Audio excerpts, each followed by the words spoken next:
हिमालय की तलहटी में बसे सुनहरीपुर गांव के पास एक रहस्यमय जंगल था। कहते हैं कि वहां दिव्य रत्न छिपा हुआ था जो पाने वाले को अनंत शक्ति और ज्ञान प्रदान करता था।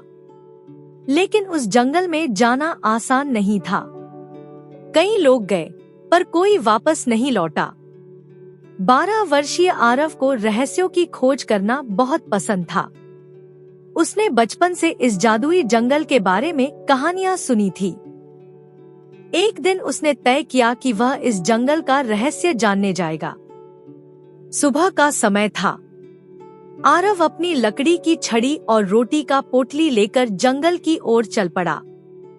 जैसे ही वह जंगल के भीतर गया, चारों ओर एक अजीब सी शांति थी। पक्षियों की चहचहाहट बंद हो गई थी। पेड़ पौधे इतने घने थे कि सूरज की किरणें तक अंदर नहीं आ पा रही थी।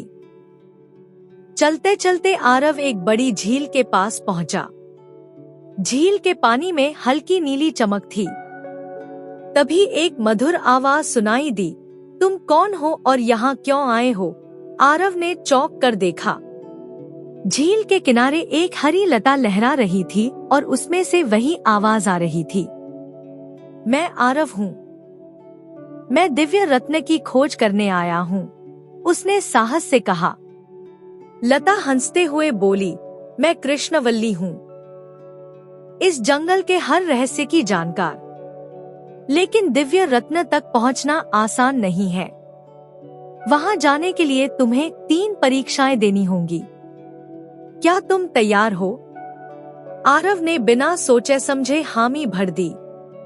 कृष्णवल्ली ने पहली परीक्षा का ऐलान किया। पहली परीक्षा है अपने भय पर विजय पाना। झील के उस पार जाओ, वहाँ एक गुफा है। भीतर अंधेरा है, लेकिन तुम डरोगे नहीं तो रास्ता खुद ही दिखाई देगा। आरव झील पार करके गुफा में गया। अंदर घुप्पा अंधेरा था। उसका दिल तेजी से धड़कने लगा, लेकिन उसने कृष्णवल्ली की बात याद की और डर को खुद पर हावी नहीं होने दिया। अचानक गुफा रोशनी से भर गई और वह आराम से बाहर निकल आया। कृष्णवल्ली खुश होकर बोली, तुमने पहली परीक्षा पार कर ली। अब दूसरी परीक्षा है, दया की परीक्षा। सामने एक घायल हिरण पड़ा है। अगर तुम उसकी मदद करोगे तो अगला रास्ता खुल जाएगा। आरव ने बिना देरी किए अपने पास की रोटी का टुकड़ा निकालकर हिरण को खिलाया और उसकी चोट पर पट्टी बांध दी। जैसे ही उसने यह किया, जंगल में एक सुनहरी रोशनी फैल गई और एक नया मार्ग खुल गया। कृष्णवल्ली ने कहा, अब अंतिम परीक्षा है, सत्य की परीक्षा। तुम्हारे सामने 3 द्वार हैं। इनमें से एक ही सही है। तुम केवल अपने सत्य की आवाज सुनकर सही द्वार का चुनाव कर सकते हो। आरव ने ध्यान से तीनों द्वारों की ओर देखा। एक द्वार से सोने की चमक निकल रही थी, दूसरे से मीठी धुनें सुनाई दे रही थी, लेकिन तीसरा साधारण और शांत था। आरव ने सोचा, सच्चाई दिखावे में नहीं होती। उसने तीसरे द्वार का चुनाव किया। जैसे ही वह अंदर गया, वहां एक भव्य महल था। महल के बीचों बीच दिव्य रत्न चमक रहा था। तभी वरुण जादूगर प्रकट हुआ।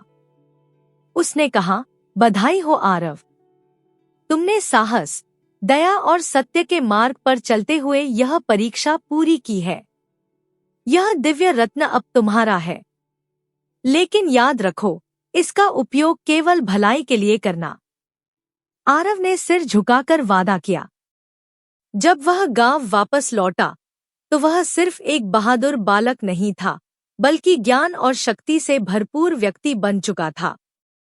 उसने गांव के लोगों की मदद की और हमेशा सत्य और दया का मार्ग अपनाया। शिक्षा, साहस, दया और सत्य के मार्ग पर चलने वाला व्यक्ति हमेशा विजयी होता है। ऐसी ही मजेदार और मोटिवेशनल स्टोरी के लिए हमारे चैनल को सब्सक्राइब करें और वीडियो को लाइक और शेयर कीजिए। Thanks for watching.